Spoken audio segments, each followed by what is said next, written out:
मार्च के महीने में ये सारे काम करने के बाद मई, जून, जुलाई, अगस्त तक आप अपने पौधे में फ्लावरिंग ले पाएंगे। मार्च के मंथ में ये जानना बहुत ज़रूरी है कि किन पौधों को धूप में रखना है, किन्हें शेड में रखनी है और वो कौन से पौधे हैं जिन्हें खाद देना ज़रूरी है।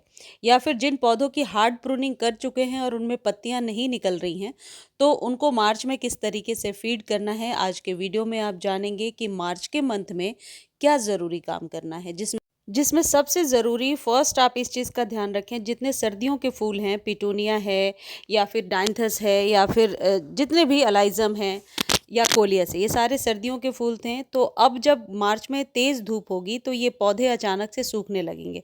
यदि आप चाहते हैं कि महीने 2 महीने ये पौधे और सर्वाइव करें, तो मॉर्निंग की 3 से 4 घंटे की धूप दीजिए। दोपहर की कड़वी धूप यदि आपके यहाँ हो रही है, तेज़ धूप हो रही है, यानी जब आप धूप में खड़े हो रहे हैं तो आपको भी लग रही है धूप, तो वो इन पौधों के लिए सही नहीं होती है, क्योंकि ये सर्दियों के फूल होते हैं। तो इनके सॉइल में एक तो आप नमी बना करके रखेंगे। नमी बनाने का ये तरीका है कि मॉर्निंग में एवरीडे आप इनमें वाटरिंग किया करें। दूसरा जो सबसे इम्पोर्टेंट चीज़ है, जितने भी कलरफुल पत्तियों वाले पौधे हैं, जो इंडोर पौधे हैं, जिन्हें हम इंडोर अक्सर सजा कर रखते हैं लेकिन सर्दियों में बाहर रखा था, उन पौधों को अब धूप से हटाना होगा और ऐसी जगह पर शिफ्ट कीजिए जहां मॉर्निंग की धूप मिले या ब्राइट सनलाइट हो, लेकिन डायरेक्ट धूप ना पड़े। क्योंकि ये जो मौसम का चेंज है, ये जितने भी इंडोर प्लांट्स होते हैं इनके लिए बहुत क्रूशियल होता है। तो इस समय आपके सारे इंडोर प्लांट्स का आपको बहुत ज़्यादा ध्यान रखना है।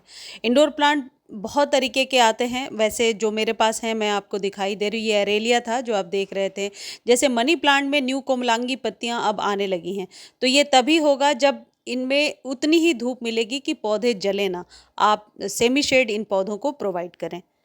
रबर प्लांट या एग्लोनिमा जैसे जितने भी पौधे हैं, इनकी पत्तियों को अब आप वॉश करके पानी दिया करेंगे, क्योंकि अब जो गर्मी में इनकी पत्तियां वैसे भी बहुत ज़्यादा, आप कह सकते हैं, सूखने लगती हैं। पीस लिली वगैरह जितने भी पौधे हैं, इनको अब डेली पानी की ज़रूरत है। सेमी शेड में रखिए। देखिए, ये मेरे लिपस्टिक एग्लोनिमा का पौधा है, इसको भी मैंने शेड में रख दिया था क्योंकि 2-3 दिनों के धूप में ही ऊपर से पत्तियां सूखने मुड़ने लगी थी। तो जितने भी एग्लोनिमाज हैं या डेविल्स बैकबोन है या फिर डिफनबेकिया या फिर जितने भी इस तरीके के शेड लविंग प्लांट्स हैं, स्नेक प्लांट, इन सभी को आप अभी शेड में रख दीजिए। और यदि इनकी कटिंग लगाना चाहते हैं तो कटिंग लगाने का भी ये सही टाइम है। जैसे स्नेक प्लांट की कटिंग मैंने लगा कर दिखाया था। स्नेक प्लांट हो या फिर जितने भी आपके पास पौधे हैं जिन्हें रूट डिवीज़न से आप अलग करना चाहते हैं या बल्ब वाले पौधे हैं, उन सब को अभी आप रिपोर्ट कर सकते हैं और रूट डिवीज़न से अलग करके नए पौधे को तैयार कर सकते हैं।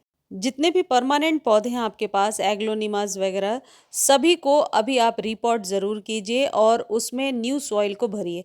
न्यू सॉइल भरने के लिए आप एक अच्छी सॉइल मीडिया बना लीजिए। जैसे 40% यदि गार्डन सॉइल है तो 40% आप उसमें रेती मिला सकते हैं या फिर कोकोपीट मिला सकते हैं। जितने भी इंडोर वाले पौधे होते हैं उनके लिए कोकोपीट सही रहता है।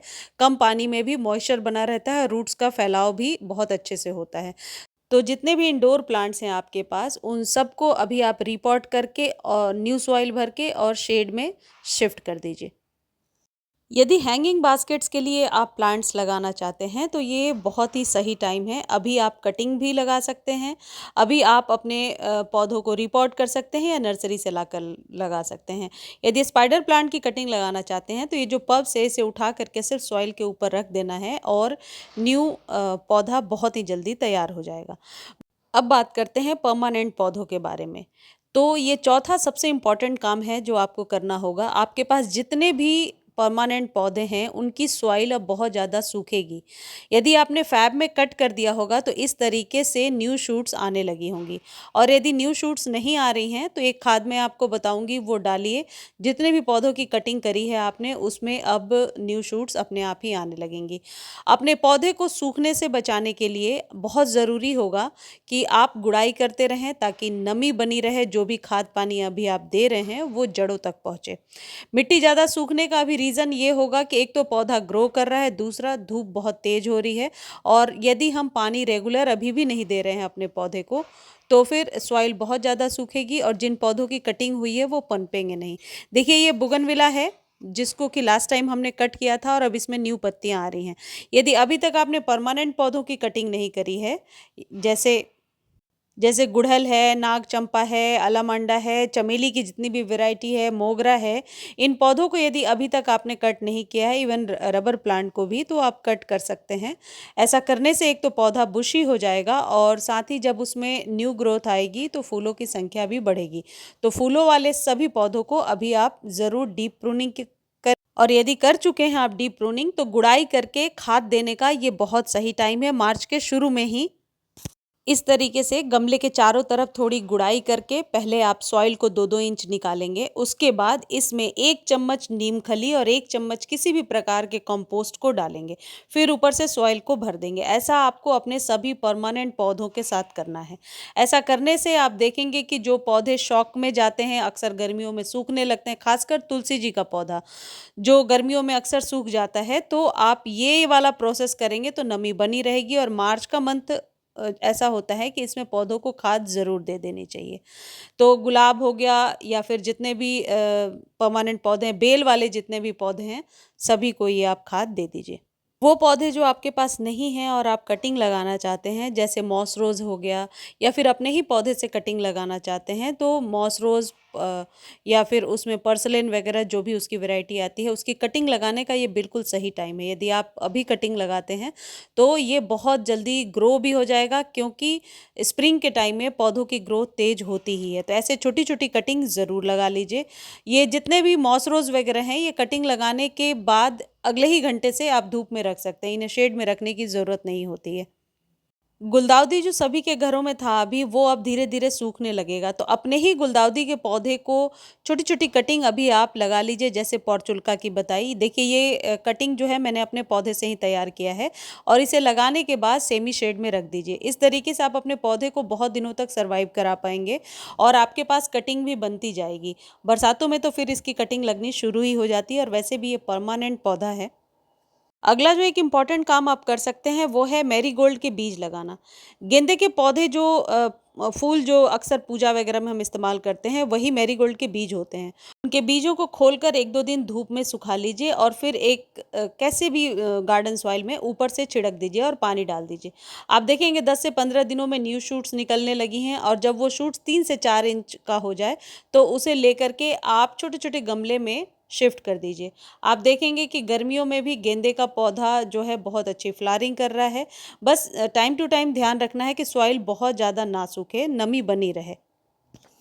जितने भी परमानेंट पौधे हैं, जैसे गुलाब है या गुड़हल है या अपराजिता है, इन सभी पौधों को पूरे दिन की सनलाइट मिले, इस बात का ध्यान रखिए। यदि अडेनियम है आपके पास तो अडेनियम को थोड़ा सेमी शेड में रख सकते हैं, क्योंकि अभी अडेनियम के कटिंग प्रूनिंग का भी टाइम है। यदि आपने कटिंग प्रूनिंग किया है तो उसे थोड़ा सेमी शेड में शिफ्ट कर दीजिए। गुलाब के पौधे को जितनी ज़्यादा धूप मिलेगी आप फ्लावरिंग उतनी ज़्यादा ले पाएंगे। तो मार्च के बाद से गुलाब को पूरे दिन के सनलाइट में रखिए। पॉइंसेटिया जो कि सर्दियों में बहुत अच्छे से इसके पत्ते जिस भी कलर में टर्न होते हैं, जैसे ये रेड हो गया, ग्रीन के बाद रेड बहुत आसानी से हो जाते हैं, लेकिन जैसे जैसे गर्मियाँ अब आएंगी इसके पत्ते सूखने लगेंगे और न्यू शूट्स नहीं निकालेंगे। तो थोड़ा सा सेमी शेड दीजिए और खाद दे दीजिए, तो 1-2 महीने रह जाएंगे। जिन भी पौधों की आपने डीप प्रूनिंग करी है, उन पौधों को 1 से 2 दिन तक आप शेड में रखेंगे और उसके बाद आप खाद देने के बाद इसे धूप में रखेंगे और फिर रेगुलर इसमें वाटरिंग करेंगे। सुबह ज़रूर पानी दीजिए, क्योंकि मिट्टी यदि ज़्यादा सूखेगी तो फिर आपका पौधा बहुत जल्दी पनपेगा नहीं। मिट्टी में नमी का होना ज़रूरी है। आपके पास जो भी खाद अवेलेबल है, वर्मी कंपोस्ट है, काउडंग मैन्योर है या फिर और जो भी खाद आप रेगुलर इस्तेमाल करते हैं वो इस्तेमाल कीजिए। यदि नहीं है तो खरीदने का लिंक डिस्क्रिप्शन में दिया हुआ है, वो आप खरीद सकते हैं। यदि आपने सभी पौधों की कटिंग प्रूनिंग कर दी है और पौधा मुरझाया हुआ सा हो रहा है, नई पत्तियां नहीं निकाल रहा है, तो ये आधे चम्मच एप्सम सॉल्ट को पानी में डाल करके और अपने पौधे पर स्प्रे कर दीजिए। आप देखेंगे न्यू लश ग्रीन पत्तियां बहुत जल्दी निकल करके आ रही हैं। मार्च में एक इम्पॉर्टेंट चीज़ आपको अपने पौधों के साथ करना, अक्सर आप देखेंगे तुलसी जी का पौधा हो या गुलाब है या गुड़हल है, इन पर ब्लैक माइट्स का अटैक होने लगता है। तो सिंपली आपको एक ही ट्रीटमेंट करना है। 1 चम्मच आप सर्फ ले लीजिए या शैम्पू ले लीजिए, उसे 1 लीटर पानी में डालिए और पौधों पर स्प्रे कर दीजिए। 7 दिन में एक बार ऐसा कीजिए, इसका कोई साइड इफेक्ट नहीं होगा। लेकिन कास्टिक जो होता है, कास्टिक सोडा, उस वजह से मिली बग्स वगैरह या फिर चींटियाँ हैं या ब्लैक माइट्स है, उससे ज़रूर आपको छुटकारा मिलता है। यदि पौधे में प्रॉब्लम प्रॉब्लम नहीं है तो 7 दिन पर रिपीट करने की ज़रूरत नहीं है, 15 डेज़ पर रिपीट कीजिए। यानी कि फ्रीक्वेंसी डिपेंड करती है आपके पौधे की हेल्थ पर, आपके पौधे का हेल्थ कैसा है। ये जो शैम्पू वाला जो ट्रीटमेंट है ये बहुत कारगर है। अच्छा, एक चीज़ और है, अब पत्तियों के सूखने का समय आ गया है, पत्तियाँ बहुत सारी सूखती जाएँगी। तो मैनुअली जो पत्तियाँ सूखती जाती हैं उन्हें निकालते जाइए, नहीं तो इससे फंगस भी क्रिएट होता है। आप वर्मी कंपोस्ट और नीम खली ज़रूर रेगुलर बेस पर देते जाइए यदि आपको बेहतरीन फ्लावरिंग चाहिए।